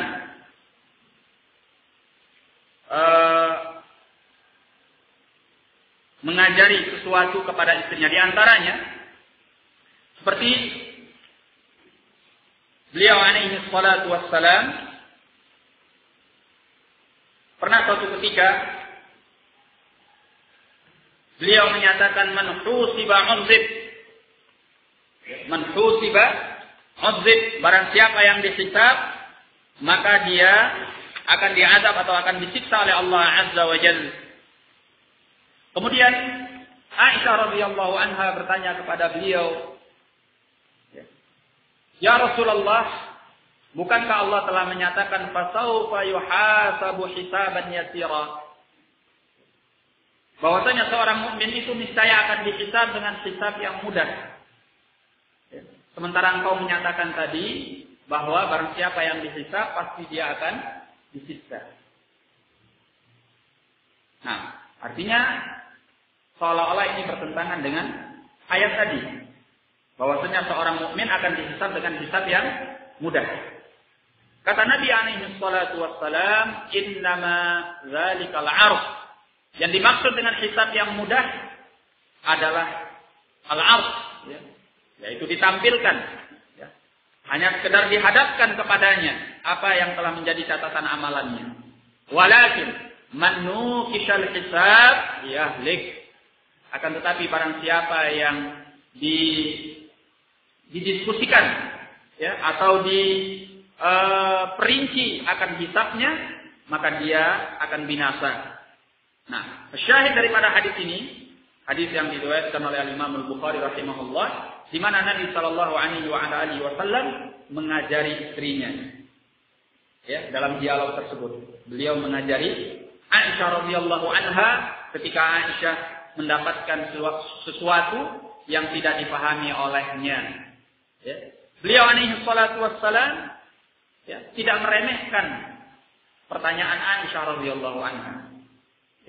Tetapi beliau alaihi salatu wassalam memberikan penjelasan yang cukup kepada Aisyah. Nah, demikian pula dalam peristiwa lain, Aisyah radhiyallahu anha mendapatkan suatu saat Nabi sallallahu alaihi wasallam ditemui oleh beberapa orang Yahudi. Tatkala orang-orang Yahudi ini masuk menemui Nabi alaihi salatu wassalam, kata orang-orang Yahudi ini, "Assalamu alaikum." Artinya kebinasaan atas kalian. Aisyah mendengarkan ini. Aisyah mengatakan, "Alaikumussalam wal la'nah." Atas kalian yang kebinasaan, atas kalian kebinasaan dan laknat itu. Maka Rasulullah sallallahu alaihi wasallam menegur Aisyah. Kata beliau, "Mahlan ya Aisyah, fa innallaha yuhibbur rifqa fil amri kullih." Mahlan ya Aisyah, perlahan wahai Aisyah, karena sungguhnya Allah mencintai kelemah lembutan dalam semua urusannya. Syahid Nabi sallallahu alaihi wasallam dalam riwayat Al-Bukhari ini menegur Aisyah dalam peristiwa tersebut, tidak membiarkannya dalam keadaan dia jatuh ke dalam sesuatu yang semestinya tidak pantas untuk dia lakukan. Nah, demikian pula suatu ketika Rasulullah sallallahu alaihi wasallam ketika datang dari safar, sementara Aisyah radhiyallahu anha telah menutup pintu lubang dinding rumahnya dengan sebuah kain tipis yang di dalamnya ada gambar-gambar makhluk hidup. Ya. Maka tatkala Rasulullah Shallallahu Alaihi Wasallam melihat penutup dinding itu, maka beliau merobeknya dan wajah beliau telah berubah menjadi merah, yakni karena beliau murka, sehingga beliau mengatakan, ya Aisyah, wahai Aisyah, asyaddun nasi 'adzaban 'inda Allah yaumal qiyamah alladzina yudahuna bi khalqillah. Sungguhnya manusia yang paling keras azabnya di hari kiamat kelak adalah orang-orang yang menyaingi penciptaan Allah Azza wa Jalla. Nah, memberikan pendidikan kepada istrinya. Ya. Jadi dalam pergaulan, di dalam kegiatan sehari-harinya, apa yang dia tahu daripada agama Allah Azza wa Jalla, jangan dia diamkan terhadap keluarganya, terhadap istrinya. Nah, sehingga dia bawa keluarga atau istrinya itu kepada ridha Allah Azza wa Jalla. Tapi hendaklah seseorang mengajari istrinya ya, dengan cara yang baik, dengan kalimat yang baik, dengan penuh kasih sayang, ya, bukan dengan cara yang kasar, cara yang kaku, cara yang taklek, cara yang membentak-bentak, ya. Nah, bukan dengan cara menunjukkan ketidaksukaan yang berlebihan. Ya. Tapi hendaknya dengan penuh kasih sayang, dengan penuh rasa cinta. Ya. Nah, dengan cara yang baik, dengan sikap yang lemah lembut, sehingga seorang wanita merasa bahwa dia punya suami yang cinta dan sayang kepadanya, sehingga dia diluruskan di atas agama Allah Azza wa Jalla. Nah, apalagi wanita itu diibaratkan oleh Nabi Sallallahu Alaihi Wasallam seperti al-khawari, yakni seperti botol atau seperti kaca, ya, sangat rapuh sekali. Makanya kata Nabi, kalau kita paksa untuk meluruskannya dia akan patah, tapi kalau kita biarkan dia akan tetap bengkok. Ya, jadi harus pandai-pandai seorang laki-laki untuk meluruskan istrinya, mengajari agama kepada istrinya. Dan Nabi Sallallahu Alaihi Wasallam adalah seorang yang rauf, rahim, layyin, sahal. Ya, pengasih, penyayang, lemah lembut dan mudah orangnya. Nah, ikhwan fillah rahimani wa rahimakumullah. Oleh karena itu, Islam pun memberikan tuntunan-tuntunan kepada kita. Bagaimana kita menghadapi istri yang melanggar, yang membangkang, istri yang durhaka. Ya. Maka ada hal-hal yang diajarkan oleh Islam di dalam kita memberikan ta'dib, ya, memberikan pendidikan kepada istri yang seperti itu. Allah mengatakan di dalam Al-Quran, sebagaimana di dalam surah An-Nisa ayat yang ke-34. Kata Allah, Ar-rijalu qawwamuna 'alan nisa bima faddalallahu ba'dahum 'ala ba'd wa bima anfaqu min amwalihim. Was-salihatu qanitatun hafizatun lil ghaibi bima hafizallahu. Wallati takhafuna nushuzahunna fa'idhuhunna wahjuruhunna fil madhaji' wadribuhun fa in ata'nakum fala tabghu 'alayhinna sabila innallaha kana 'aliyan kabira. Kata Allah, ar-rijalu qawwamuna 'alan nisa. Kaum lelaki itu adalah pemimpin atas kaum wanita. Bima faddalallahu ba'dahum 'ala ba'd. Karena sebagian mereka Allah utamakan atas sebagian yang lain. Wa bima anfaqu min amwalihim. Karena juga mereka telah mengeluarkan infak dari harta-harta mereka. Was-salihatu qanitatun hafizatun lil ghaibi bima hafizallah. Wanita-wanita yang salihah adalah wanita-wanita yang tunduk kepada Allah, ya, dan juga kepada suaminya, serta menjaga kehormatan suaminya ketika tidak ada karena atau dengan apa yang Allah jaga. Wallati takhafuna nushuzahunna. Ya, perhatikan ini kata Allah, dan wanita yang kalian khawatirkan kedurhakaan mereka. Ya. Fa'idhuhunna, maka nasihatilah mereka. Wahjuruhunna fil madhaji', dan pisahlah dari mereka di tempat-tempat tidur mereka. Wadribuhun, dan juga boleh untuk memukul mereka. Fa in ata'nakum fala tabghu 'alaihinna sabila.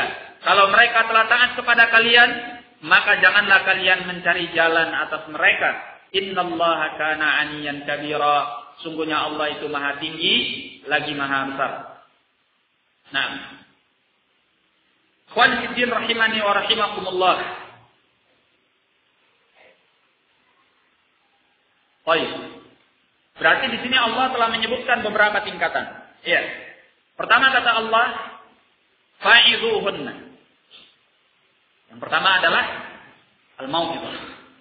Kalau kita tahu bahwa ucapan kita, nasihat kita, peringatan kita akan berpengaruh kepada kebaikannya, sehingga dia meninggalkan kedurhakaannya itu, maka nasihati dia. Ini tahapan yang pertama. Memberikan al-mau'izah. Ya, peringatan-peringatan, nasihat-nasihat kepadanya. Kemudian kata Allah, wahjuruhunna fil madaji'. Ya.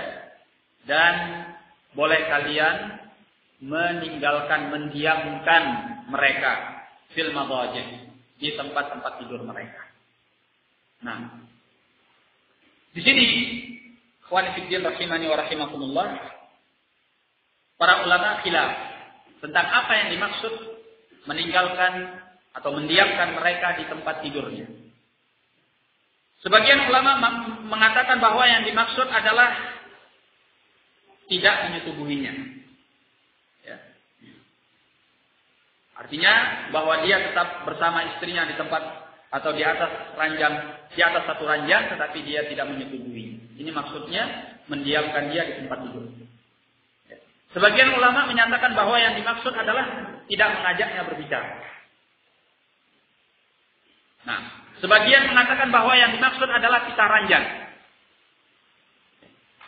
Tetapi mayoritas para ulama mengatakan bahwa yang dimaksud dengan mendiamkannya di tempat tidurnya adalah tidak masuk untuk menemuinya dan tidak berdiam bersamanya. Ini menurut mayoritas para ulama. Nah, ikhwan fillah rahimani wa rahimakumullah. Ya. Juga terjadi khilaf mengenai, kalau tadi di dalam ayat dinyatakan wahjuruhunna fil madaji', ya, dan diamkanlah mereka di tempat-tempat tidurnya. Disebutkan di dalam hadis sebagaimana yang telah kita bacakan tadi, ya. Ketika Rasulullah sallallahu alaihi wa ala alihi wasallam ditanya, "Ya Rasulullah, ma haqqu zaujati ahadina alaih?" Wahai Rasulullah, apa hak salah seorang istri di antara kita? Ya. Qala, beliau menjawab, an tud'imaha idza ta'imta wa tafsuha idza tasaita. Engkau beri makan dia kalau engkau makan, engkau beri pakaian dia kalau engkau berpakaian. Wala tadribul wajh, jangan engkau pukul wajahnya. Wala tuqabbih wala tahjur illa fil bait, jangan engkau mendoakan keburukannya dan jangan engkau mendiamkannya kecuali di dalam rumah. Jangan engkau menghajarnya, memboikotnya kecuali di dalam rumah. Ya. Nah, dalam hadis ini disebutkan apa? Memboikot, ya, meninggalkan, mendiamkan istri, itu salah satu tingkatan pendidikan kepada istri yang membangkang atau yang durhaka, dan itu dilakukan di dalam rumah. Ya. Sebagian ulama mengatakan bahwa hadis ini, ya, bahwa memboikotnya di dalam rumah, ya, ini kenapa demikian? Karena kalau meninggalkannya atau memboikotnya sampai kita keluar rumah, artinya kita meninggalkan rumah, ini akan lebih berat bagi wanita tersebut. Akan mematahkan hatinya, akan menghancurkan jiwanya. Karena wanita itu adalah makhluk yang rapuh. Maka Nabi Shallallahu Alaihi Wasallam memberikan pengarahan untuk memboikotnya, tetapi di dalam rumah, supaya tidak sampai membuatnya benar-benar terpuruk. Karena wanita itu seperti yang disebutkan tadi. Namun masalahnya sekarang, hadis ini seolah-olah berlawanan dengan riwayat lain. Riwayat Al-Bukhari, di mana Nabi Shallallahu Alaihi Wasallam meninggalkan istri beliau, memboikot istri-istri beliau, melakukan ila selama sebulan. Fi mashrabatin lahu kharijal bait. Di sebuah ruangan atau kamar tempat minum yang berada di luar rumah. Ya. Dan ini beliau lakukan selama sebulan. Ya. Syahid bahwa dari perbuatan Nabi Shallallahu Alaihi Wasallam menunjukkan bolehnya memboikot istri walaupun seorang meninggalkan rumah, berada di luar rumah. Nabi melakukannya selama sebulan. Nah, ini seolah-olah terjadi apa? Kontradiksi. Ya. Maka ikhwan fillah rahimani wa rahimakumullah, ya, Al-Hafidz Ibnu Hajar rahimahullah di dalam Fathul Bari, ya, ketika beliau berbicara tentang hadis ini, beliau menjelaskan bahwa pengkompromian hadis ini dengan hadis yang menjelaskan pernyataan Nabi Shallallahu Alaihi Wasallam tidak boleh memboikot kecuali di dalam rumah. Ya, ini semua menunjukkan ya, bolehnya memboikot baik di dalam rumah ataupun di luar rumah. Ya. Dan semua itu dilakukan sesuai dengan kebutuhannya dan kondisi serta keadaannya. Mana yang paling maslahat, mana yang paling berpengaruh untuk kebaikan sang istri. Jadi seorang boleh melakukan di dalam rumah dan boleh pula di luar rumah. Nah, sesuai dengan hajat, sesuai dengan kebutuhan, sesuai dengan kondisi dan keadaan yang diperlukan pada waktu itu. Nah, sehingga kedua hadis ini tidak ada yang tidak diamalkan, karena masing-masingnya sesuai dengan kebutuhannya. Begitu yang beliau jelaskan di dalam Fathul Bari, wallahu a'lam bishawab. Nah, kemudian qanitin rahimani wa rahimakumullah, kita diperbolehkan juga di dalam ayat tadi apa? Untuk memukul, ya. Sehingga Allah menyatakan wadribuhun, dan pukullah mereka. Ya, ini tahapan yang berikutnya. Kalau al-hajar tidak memberikan pengaruh, maka boleh untuk memukul. Ya. Tetapi memukul yang bagaimana? Memukul yang tidak boleh pada bagian wajah. Ya, tidak boleh pada bagian wajah. Sebagaimana yang dinyatakan oleh Nabi tadi, ya. Wala tadribil wajh, ya. Wala tadrib al-wajh, dan janganlah engkau memukul wajah. Ya, marah boleh marah, tapi jangan nampar wajah, tidak boleh. Nah, demikian pula dengan pukulan yang dinyatakan ghairu mubarrih, ya, pukulan yang ghairu mubarrih, yaitu pukulan yang tidak meninggalkan bekas. Ya, ghairu mu'athir, yang tidak meninggalkan bekas. Yakni pukulan yang mendidik yang secukupnya. Apalagi sampai melukai ataupun mematahkan tulang. Ini tidak benar. Tetapi pukulan yang mendidik, ya, yang tidak meninggalkan bekas. Karena disebutkan di dalam riwayat Imam Muslim dari hadis Jabir, ya, dalam kisah Hajjatul Wada', kata Nabi alaihi salatu wassalam, fadribuhunna dharban ghairu mubarrih. Ya, maka pukullah mereka dengan pukulan yang tidak mubarrih. Ya, mubarrih itu tidak meninggalkan bekas. Nah, baik. Oleh karena itu pukulan ini bukan pukulan yang Bitasyafi, ya, memuaskan hawa nafsu kita dan melampiaskan amarah kita, bukan. Tapi pukulan yang mendidik. Ya. Pukulan yang tujuannya apa? At-tadbir. Ya, pukulan yang tujuannya adalah memberikan pendidikan kepada mereka. Sehingga mereka berhenti daripada sikap durhakanya dan meninggalkan sikap membangkangnya kepada suaminya. Nah. Kemudian ikhwan fillah rahimani wa rahimakumullah.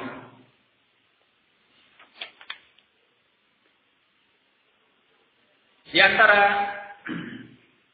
sikap yang hendaknya ditunaikan oleh seorang suami kepada istrinya, ya, selain apa yang telah kita sebutkan tadi, yaitu barakallahu fikum, hendaknya seorang suami di hadapan istrinya ataupun di dalam rumahnya juga berhias, mempercantik diri. Bukan mempercantik kalau laki-laki. Apa? Ya, memperganteng ya. Memperganteng atau memperindah diri terhadap istrinya. Ya. Karena ini akan melanggengkan kehidupan antara dua belah pihak. Jadi kamu jangan saja menuntut, tetapi juga menunaikan kewajiban. Sebagaimana kamu suka atau kita suka bahwa istri kita berhias yang cantik, yang menarik untuk kita, maka seperti itu pula hendaknya kita memperindah, memperganteng diri di hadapan istri kita. Minimal ganteng di hadapan istri, kan gitu. Walaupun orang lain nggak bilang ganteng, tapi istri saya bilang ganteng. Mau apa kan gitu. Nah, minimal itu. Ya. Allah menyatakan di dalam Al-Quran, ya, di dalam surah Al-Baqarah ayat 228 yang telah kita bacakan tadi, walahunna mithlul ladzi 'alaihinna bil ma'ruf, ya. Dan mereka punya hak seperti yang menjadi kewajiban mereka dengan cara yang ma'ruf. Kalau mereka punya kewajiban berhias, memperindah diri, mempercantik diri di hadapan suaminya, mereka juga punya hak yang sama kepada suaminya. Artinya suami juga harus berbuat hal yang sama. Nah, ada sebuah riwayat dikatakan oleh Al-Hafidz Ibnu Katsir rahimahullah di dalam tafsirnya, kata beliau, maksudnya ayat ini, walahunna 'alal rijali minal haqq mithlu ma lirrijali 'alaihin. Maksudnya, mereka para wanita itu punya hak atas kaum lelaki seperti haknya kaum lelaki atas mereka. Falyu'ti kullu wahidin minhuma ilal akhar ma yajibu 'alaihi bil ma'ruf. Maka hendaklah masing-masing dari keduanya melakukan yang wajib atasnya kepada yang lain dengan cara ma'ruf. Sampai kemudian beliau menyatakan, wa qala Waqi' an Bashir bin Sulaiman an Ikrimah an Ibni Abbas qala. Ya. Berkata Waqi' dari Bashir bin Sulaiman, dari Ikrimah, dari Ibni Abbas, beliau berkata, ya, yakni Ibnu Abbas radhiyallahu anhuma. Kata Ibnu Abbas, inni la uhibbu an atazayyana lil mar'ah. Sesungguhnya aku suka untuk berhias bagi istriku, atau bagi wanitaku. Kama uhibbu an tatazayyana li al mar'atu. Ya, sebagaimana aku suka bahwa wanita ataupun istri berhias untukku. Ya, anna Allah Ta'ala yaqul, karena Allah Subhanahu wa Ta'ala berfirman, walahunna mithlul ladzi 'alaihinna bil ma'ruf. Ya, dan mereka punya hak seperti yang menjadi kewajiban mereka dengan cara yang ma'ruf. Nah, ini harus diperhatikan, ya. Jadi kita sebagai suami, sebagai lelaki, jangan berbuat seenaknya saja. Kita minta istri kita untuk tampil cantik, indah, menarik, dan sebagainya, sementara kita sembarangan. Tidak mempedulikan penampilan. Tidak mempedulikan keindahan dan kegantengan itu tadi. Ya, sehingga kita datang kepadanya dalam keadaan kusut masai, rambutnya kocar-kacir, ya kan? Kemudian baunya busuk, ya. Nah, tidak memakai minyak wangi, ya, dalam keadaan berseringan. Nah, dalam keadaan subhanallah. Ya, kamu pikir istri kamu itu siapa? Mereka juga manusia yang punya perasaan. Ya, mereka juga manusia yang perlu dihargai. Mereka juga manusia yang tertarik kepada keindahan, tertarik kepada sesuatu yang wangi, sesuatu yang baik. Ya. Dan ini membuat mereka, kalau mereka melihat suaminya tampil ganteng, wangi, indah, ya, membuat mereka juga semakin cinta kepadamu. Kan gitu. Ya. Dan membuat mereka juga terdorong, ya, dikuatkan untuk melakukan ghadbul basar kepada laki-laki yang lain. Ya. Juga membuat mereka hatinya lebih lekat kepadamu, lebih dekat kepadamu. Nah, karena itu adalah tabiat manusia, suka kepada sesuatu yang indah, sesuatu yang wangi dan lain sebagainya. Nah, ini ikhwan fillah rahimani wa rahimakumullah adalah perkara yang harus kita perhatikan terhadap istri kita dan keluarga kita. Baik. Kemudian termasuk dari perkara yang juga menjadi perhatian seorang suami kepada istri dan keluarganya, yaitu di mana seorang suami hendaknya punya perhatian untuk membantu istrinya dalam pekerjaan-pekerjaan rumah. Jangan jadi laki-laki yang tidak mau tahu dengan pekerjaan-pekerjaan istrinya. Ya. Jangan kita mengatakan, biarin. Ya. Itu kan tugas kamu, bukan tugas aku. Ya. Biarin aja. Tugasku adalah mencari duit. Setelah itu selesai. Ya, aku sudah bayar kamu untuk bisa makan, hidup, ya. Uang anak-anak untuk jajannya, untuk SPP-nya semua sudah aku lunasi. Ya. Sehingga urusan rumah urusan. Ya. Kamu mau ngapain terserah. Aku mau tidur kan. Ya, jangan pula seperti itu. Ya, sebagai seorang suami juga harus pengertian kepada istri. Ya, membantu dan meringankan tugasnya di dalam rumah. Ya. Nabi Shallallahu Alaihi Wasallam demikianlah sikap beliau kepada keluarganya, kepada istrinya. Sebagaimana yang diriwayatkan oleh Imam Al-Bukhari rahimahullah. Ya. Dalam hadis Aisyah radhiyallahu anha, bahwasanya Aisyah pernah ditanya, maka yasna'u Rasulullah sallallahu alaihi wa ala alihi wasallam fi ahli. Apa yang dahulu diperbuat oleh Rasulullah sallallahu alaihi wasallam ketika berada di tengah-tengah keluarganya, di tengah-tengah istrinya. Qalat kana fi mihnati ahli. Beliau itu dahulu berada di pekerjaan istrinya. Fa idza hadaratis shalah qama ila shalah. Kalau datang waktu sholat, barulah beliau bangkit untuk sholat. Jadi di rumah itu beliau mengerjakan pekerjaan istrinya, pekerjaan keluarganya. Itu Nabi alaihi salatu wassalam. Ya. Nah, demikian pula dalam hadis yang lain. Hadis yang diriwayatkan oleh Al-Imam Ahmad dengan sanad yang sahih. Hadis Aisyah radhiyallahu anha.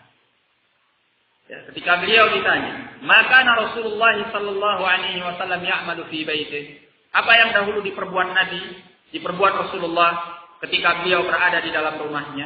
Qalat, kata Aisyah, kana basharan minal bashar. Beliau itu adalah manusia seperti manusia lainnya. Yabli thawbahu. Beliau membersihkan pakaiannya. Wa yahlibu syatahu. Dan beliau memerah kambingnya. Wa yakhdumu nafsahu. Dan beliau melayani dirinya sendiri. Ini mengingatkan kita sebagai seorang suami itu menjadi suami yang baik. Hendaknya kita meringankan istri. Ya, kita tahu bahwa memang keharusan istri semestinya mereka melayani suami. Ya, mengambilkan tempat makannya, tempat minumnya, menyediakan apa yang dia butuhkan dan lain sebagainya. Ya, tapi kita jangan terlalu saklek. Artinya jangan terlalu saklek apa? Kalau istri kita lagi repot, ya, kita ambil sendirilah. Ya. Ambil makan sendiri, ambil minum sendiri. Ya, mungkin baju kita belum dikeluarkan dari lemari, kita keluarkan sendiri. Mungkin tempat tidur kita belum dibersihkan, ya cobalah bersihkan sendiri karena dia lagi repot. Ya, enggak usah ringan. Ya, sehingga kita bentak-bentak, kita teriak-teriak. Woi, Umi. Woi. Ini mana makannya? Mana minumnya? Ya, woi. Jangan begitu. Ya. Nabi sallallahu alaihi wasallam apa yang beliau lakukan? Beliau yafli saubahu. Ya, beliau membersihkan pakaiannya sendiri, memerah kambingnya sendiri, yakni untuk mengambil susunya untuk diminum. Ya. Dan beliau melayani dirinya sendiri. Subhanallah. Dalam riwayat lain disebutkan kana yafitu thawbahu wa yaksifu na'lahu wa ya'malu ma ya'malu ar-rijalu fi buyutihim. Beliau menjahit pakaiannya sendiri bahkan. Beliau menambal sendalnya sendiri dan beliau melakukan apa yang dilakukan oleh kaum lelaki di rumah mereka. Nah, apalagi memang dalam keadaan istrinya sedang repot. Ya, terutama yang anaknya banyak. Ya, jangan kalau sudah anaknya mandi, ya, sudah bersih, sudah berpakaian yang rapi, sudah wangi, sudah pakai bedak, baru kita mengaku itu anak kita. Wah, ini baru anak Abi, kan gitu. Tapi tadi sedang repot, ya, istrinya pontang-panting, yang satunya pipis, yang satunya main pasir, yang satunya berantem, yang kita nggak mau tahu, terserah. Ya, itu belum anak Abi. Ya, sehingga kita hanya bisa teriak, "Oi, ini pipis nih. Hei, itu diamkan itu." Jangan. Ya, kita harus turun lapangan sebagai pemimpin yang baik, merakyat, kan gitu. Ya, merakyat untuk membantu istri. Nah, ini yang dicontohkan oleh Nabi Shallallahu Alaihi Wasallam. Ya, sehingga istri bisa terbantu dan merasa teringankan dengan suami yang sangat pengertian. Dan ikhwan fillah rahimani wa rahimakumullah, ya, ini urusannya adalah urusan dua orang. Ya. Apabila kita ingin membuat rumah tangga yang baik, rumah tangga yang sakinah, mawaddah, warahmah, ya memang harus kerjasama dua orang yang baik. Ya. Terutama sang suami sebagai seorang pemimpin, dia harus bisa membawa keluarganya kepada kondisi yang kondusif, ya, yang dipenuhi rasa cinta, yang dipenuhi dengan kasih sayang, yang dipenuhi dengan kenyamanan dan ketenteraman, ya. Dan caranya adalah dengan menunaikan kewajiban-kewajiban dan hal-hal diantaranya yang telah kita sebutkan dalam pelajaran tadi. Wallahu a'lam bishawab. Kita cukupkan dulu sampai di sini. Insyaallah nanti setelah rehat kita akan melanjutkan kepada kewajiban istri terhadap suami. Nah, wallahu a'lam. Wabillahi taufiq wal hidayah. Assalamualaikum warahmatullahi wabarakatuh.